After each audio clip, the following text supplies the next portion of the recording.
Friends, मला वाटतं ना पुन्हा एकदा कुठेतरी ना नेपोटिझमचं जे डिबेट आहे ना ते पुन्हा एकदा सुरू होण्याच्या मार्गावर दिसतंय.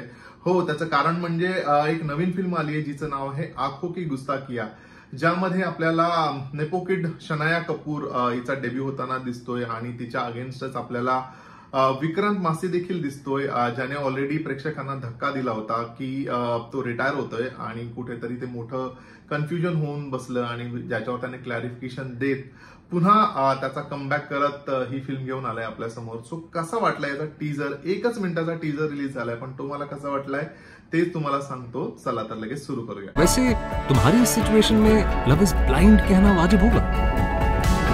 वेल, प्रेम हे आंधळं असतं हे आपण सगळ्यांनीच ऐकलंय आणि कुठेतरी आता आपल्याला ते स्क्रीनवर देखील पाहायला मिळणार आहे, तेही एका लव्ह स्टोरीच्या स्वरूपात. आणि म्हणजे हे जे कपल आहे विक्रांत मासी आणि शनाया कपूर, ह्या दोघांपैकी कोणीतरी एक ब्लाइंड आंधळं असणार आहे आणि मला वाटतं दुसऱ्याने त्याच्यासारखाच फील होण्यासाठी स्वतःला देखील म्हणजे काही न बघण्याचं असं डिसिजन घेतलं असावं, असं वरवर पाहताना टीजर मधनं कळतंय. जास्ती डिटेल्स ट्रेलर आल्यानंतर कळतील, बट जो माझा गेस आहे मला वाटतं विक्रांत मासी जो आहे तो याच्यामध्ये आंधळा असावा आणि त्याच्या प्रेमाखातर शनाया कपूरने स्वतःचे डोळे कव्हर केलेले असावे.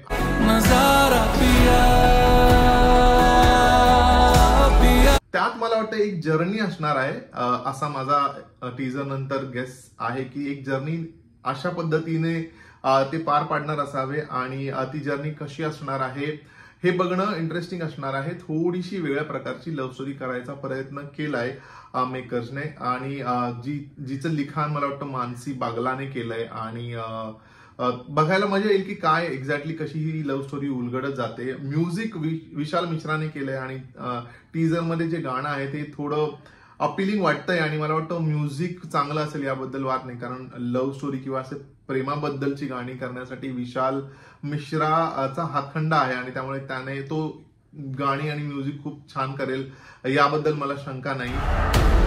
पहली बार इश्क हुआ जैसे बादल पे तेरा रंग चढ़ा जैसे तेरा. सगळ्यात मोठा आता जो राहिलेला प्रश्न आहे, कारण विक्रांत मासीने ऑलरेडी स्वतःला प्रूव्ह केलेला आहे बॉलिवूडमध्ये, पण शनाया कपूर हिचा पहिला चित्रपट आहे, त्यामुळे ती काय करते आणि तिला लोक कसे अप्रिशिएट करतील किंवा कसे एक्सेप्ट करतील हा सगळ्यात मोठा प्रश्न आहे. आणि नेपो किड्स बद्दलचं जे डिबेट आहे ते पुन्हा सुरू होतंय का ते ही फिल्म आपल्याला सांगेल, त्यामुळे वेट करूया जोपर्यंत ही फिल्म रिलीज होते. ट्रेलर नंतर आपण पुन्हा भेटू त्या ट्रेलर रिव्ह्यू मध्ये.